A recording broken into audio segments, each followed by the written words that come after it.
Thank you, Dr. Norman. It looks like we have several public comments for this item. So board colleagues, let's go ahead and listen to public comments and then we can engage in discussion before we vote.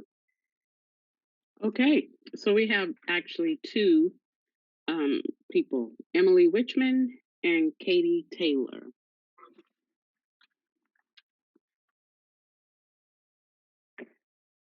Welcome. Before you get started on your public comment, we're happy to receive comments about items on tonight's agenda. Each person may speak to up to 3 minutes. So we'll have a timer on the bottom to guide you.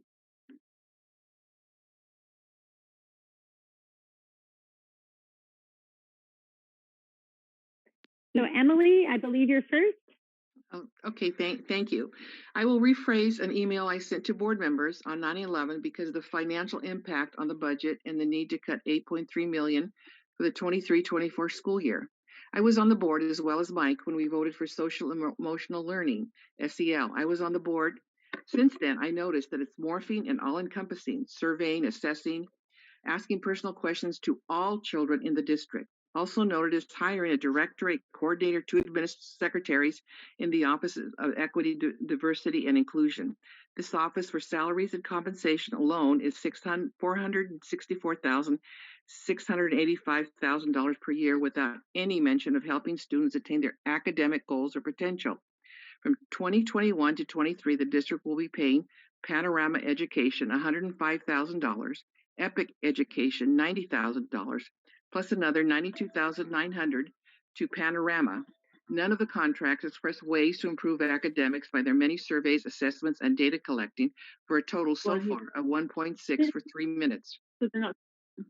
Because of the pandemic, isolation of students, and the negative social emotional impact of the pandemic, wearing masks, etc., do we need to pay for surveys and services and personnel to tell us what our teachers, our counselors, our psychs, and our threat assessment team already know? For $92,900, is Epic Education going to tell teachers how to implement changes from their equity audit at 22 school sites and district office as far as academic help? Their 4 areas of focus are personnel equity, teacher quality equity, problematic equity, and lastly, achievement equity. The achievement equity will have facts that will be gleaned from the Department of Education and the in-house school data, like state assessments, performance, dropout rates, students on college preparatory tracks, and participation in performance on ACT and SAT. Or now are the colleges even going to take those tests? So what are you paying for? Not one word on how to help students meet or exceed their Smarter Balance assessment given to them in 2019. In further, I found that Panorama, who you are paying $280,000 for surveys, has an invasion into OUSD's ARIES and the iReady student platforms. And there is also an integration or invasion of Panorama's own social emotional learning platforms into OUSD student systems. Panoramic now has access to our children, our minor children, into nationwide. I urge you to watch to see if we spend money in academics. Do you have enough? We need the money for our students to be able to thrive and be successful after they graduate from our district. Any other outcome is a dereliction of your duty and responsibility. Thank you, Emily. Our next speaker. Katie Taylor. Okay, good evening, school board. The only thing this school board has proven successful at is spending money they don't have. And the school board shifts positions tonight, and Stacey Began, I guess, is going to be our president again. Personally, based on the board's reckless spending and marching the school district towards bankruptcy, every member on the school board should resign and acknowledge their failure. So easy to spend money and not so easy to turn down the teachers' union's demands for excessive raises, even when clearly the district cannot afford the expenditures. Not sure how someone can be on the school board, vote in line with the teachers' unions, when they have a direct conflict of interest with their own ties to the teachers' unions. Maybe Eric Joyce and Stacey Began would like to speak to that. But right now, it seems Eric Joyce has other ambitions besides the school board and is running for Oceanside City Council District 1. I guess placing the school district near bankruptcy is not good enough. He's ready to be a big spending liberal on the Oceanside City Council. So let all be warned, Eric has no trouble spending money, even if it leads to red ink and bankruptcy. The good news, it will be equitable bankruptcy with an overlay of sensitivity from social emotional learning. And I believe Todd Madison signed up to speak on this topic as well and has not been acknowledged. Thank you for your time. Thank you. Do we have any more public comments? We do not. Okay. Back at you. All right. Thank you for jumping back on. We had a little snafu in our virtual world with promoting of a speaker. So we're going to go ahead, even though we've called for the vote, to let that public comment come through. So I believe it's Todd Madison did not get an opportunity to speak with item 9F. So Mr. Moon, do you want to go ahead and explain what happened so Mr. Madison knows how to be able to speak since we're having these technical difficulties? Sure. So what happened is I tried to promote Mr. Madison a couple of times, and I got a message back that said that Todd Madison declined to be promoted. So something going on in the Zoom world with that particular account. So what I'm going to do is I'm going to try the promotion. If I get the same message, then I'm just going to click the button that says allow to speak.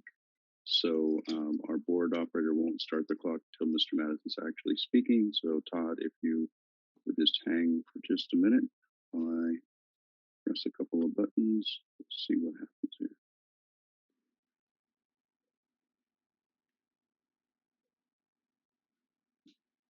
Okay, it looks like a promotion worked this time. So Todd, go ahead.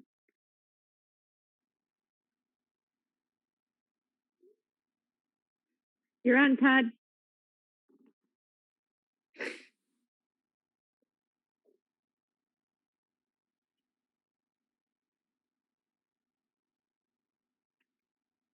Mr. Madison, you need to unmute your account and go ahead and begin speaking when you're ready.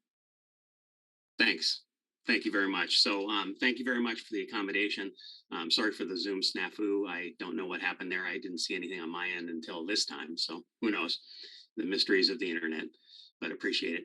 So anyway, so what I would have said, and will say, the found money of 22 million is great news for Oceanside Unified. It's very lucky timing. We've been on the edge of a fiscal cliff for years, always just kind of 2 steps from going over. And now we're still qualified, as we have been for years as well. As we've seen, the first thing our district does when an extra bit of money comes in, even when it doesn't, is give itself that money. In this case, that was done before we even knew it was happening. Not only does that have immediate financial consequences, but it's the gift that keeps on giving, increasing both pay and pension costs now and forever. We've seen the impact in that in tonight's presentation, despite the largest increase in expense being the reason in the budget difficulties. At the beginning of the presentation, mentioned nothing about the district giving itself $9.5 million just 2 months ago. We saw it several times later mentioned, but given it's the single largest increase in expense, I would think it merits a front page mention. And now, even with the huge boost in revenue, we see nothing but red ink going forward with the board about to discuss, has discussed approval of $8.2 million in cuts from the future budget to address that. In a past board meeting, one of our trustees indicated they thought we would balance that by finding efficiencies in the budget, which sounds good. We're just going to make sure everybody turns the lights off when they're not in the room, gas up the vehicles at a cheaper station, maybe shop around a bit for copy paper, something like that. In reality, the budgeted revenue of $223 million that year, likely $205 million in pay and benefits, leaves a grand total of about $18 million for everything else the district does to educate our kids. Anyone who thinks they're going to cut $8 million from a total discretionary budget of $18 million is not facing reality. Or are we going to cut back on our reserves, as we just heard, as if there's no chance of economic difficulties ahead? The only way we're going to get to $8 million in cuts is to cut things that affect the education of our kids. Note again, as I said earlier, a couple months ago, the board approved bonus raises for all in our district that added $9.5 million to that deficit. If that had not been done, we'd be looking at no cuts at all right now, would we? Once again, taking candy from babies to benefit themselves. We'll see, maybe we'll get lucky, but of course, depending on luck is not a strategy. We need to give parents true power to influence decisions like this. School choice is the answer. Join us in the fight. Thanks. holidays. Thank you. Happy holidays. All right, so we're coming up on the end of our meeting. Item 12, we have public comments on non-agenda items, and it looks like we have a few of them. So, Yes, we do. We have 5. okay. Todd Madison, Patty Kay, Emily Wichman, Rose Higuera, and Patrick Higuera.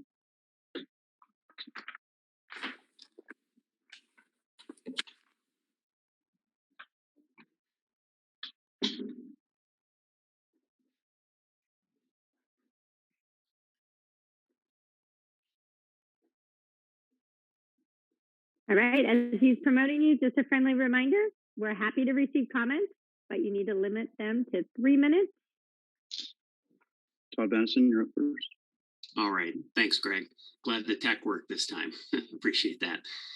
So during the COVID crisis, we've seen our board members rarely take positions that benefit parents and kids, especially when one goes against their special interests and what they want, particularly the districts and the unions. Last spring, we saw the board insist most parents wanted schools closed, despite the fact that the only polling ever done showed the opposite. Our schools were kept closed long after other districts were opening. The damage to our kids was extreme in both academic performance and mental health. Despite what the LA Teachers Union president says, learning loss is a real thing. D&F rates skyrocketed, national test scores dropped for the first time in history, and it's been difficult for teachers to get back with kids into the learning groove again. The board has done nothing to oppose masking requirements, despite rallies, speaker after speaker at their meetings showing parents want them to take a stand. We've also seen the board ignore the county office financial warnings because they wanted to approve a huge set of bonus raises for district employees, raises that added almost $10 million to the already red ink to give employees with nice 6-figure compensation even more. We saw a little bit about that earlier today. Of course, we've now approved $8 million in cuts from our kids unanimously. Next year is an election year. It's time for parents to step up and take control of our board to make it work for our kids, not for special interests. Districts 1, 3, and 4 are up for election. The maps are being revised as we just saw, but in general, District 1 is the 76 corridor from a bit west of 5 to Douglas, 3 is all of North Oceanside along Pendleton, and 4 is east of Douglas and north of 76. If you hear me now, you care about the education of our kids. If you live in any of those areas, you owe it to those kids to step up and run. I'm a co-director of the Oceanside Parent Association, and the Parent Association is planning on doing what it can to support Kids First candidates in the next election. If you'd like to discuss what running for board is all about, email us. The email address is oceanside.usd@parentassociation.net. That's oceanside.usd@parentassociation.net. And lastly, we all know that school choice is the real solution. Real power comes when parents can simply choose a different school if their board, their district, or their union are putting themselves first and not their kids. We need signatures on that petition to get it on the ballot. We're doing great so far, but we've got a big job ahead of us. Join us to help with that by going to californiaschoolchoice.org and signing up to help, and getting out there and getting signatures for the effort. That's californiaschoolchoice.org. Let's take back our education system and make it work for our kids, not for special interests, for a change. Thank you very much.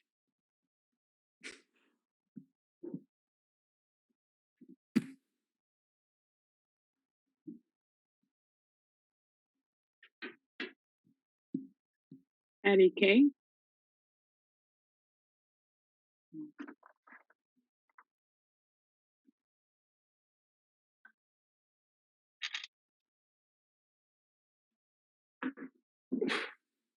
Okay, there. Can you hear me, Ann? Yes. Oh, okay, I got it. Okay, so it seems like in listening to the budget that's upcoming that you reviewed, that the board is highly dependent on homeless children, COVID relief, and take into big consideration ADA, which of course is always a consideration, but with declining enrollment, even more so. I wonder if you've kind of built in the possibility of school choice, which would certainly mean that you would lose additional students in ADA. That's one consideration you might consider. Also, since only one out of the 5 board members, offered to meet one-on-one with some of us, I think I'm pretty much speaking to the parents tonight instead of the board, since they don't seem to want to listen. So parents, this board has okayed a New York field trip for El Camino students, but has closed the board meetings to in-person adults. This board has okayed the Oceanside High School field trip to DC, yet has closed the board meetings to adults. This board has sent children back to the classrooms and yet has closed board meetings to adults. Does that make any sense? Does that follow the science at all? So I also want to suggest that how will you manage a city budget, Eric, if running for council, if the budget of the school board that you oversee is in such deficit?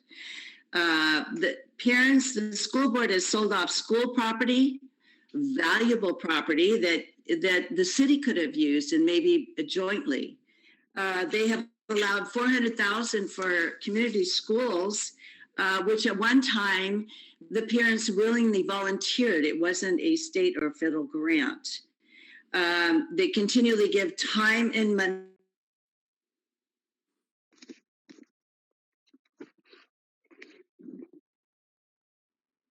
I'm not sure what happened to Pat. Pat, you still have 24 seconds.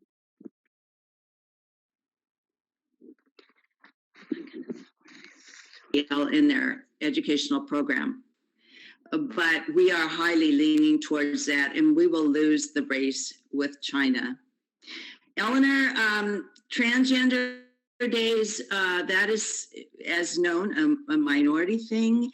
And for the school to give great time to that doesn't make sense. In Palm Springs, when the CTA had their meeting, they sought leaders to recruit. All right, your time is up, Pat. All right, time is up. And our next public comment.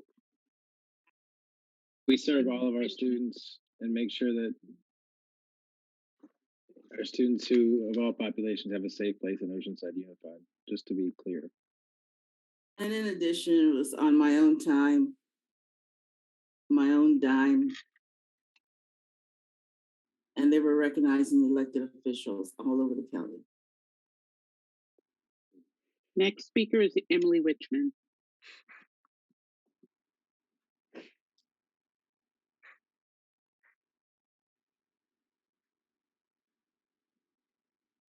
Emily, you're up. You'll need to unmute.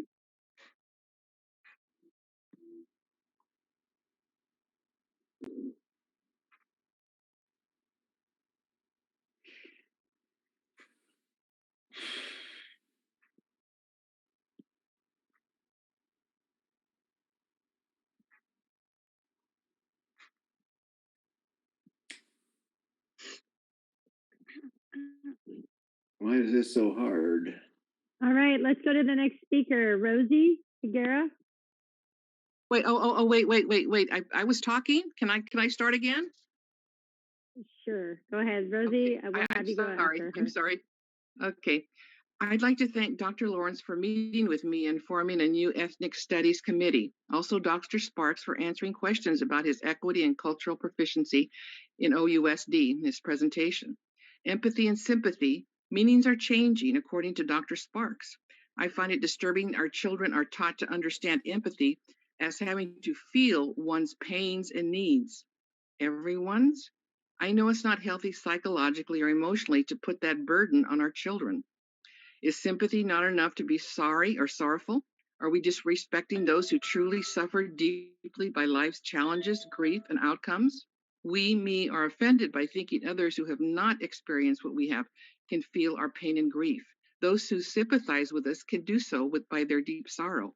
Empathy is better served and felt by those who have had similar experiences.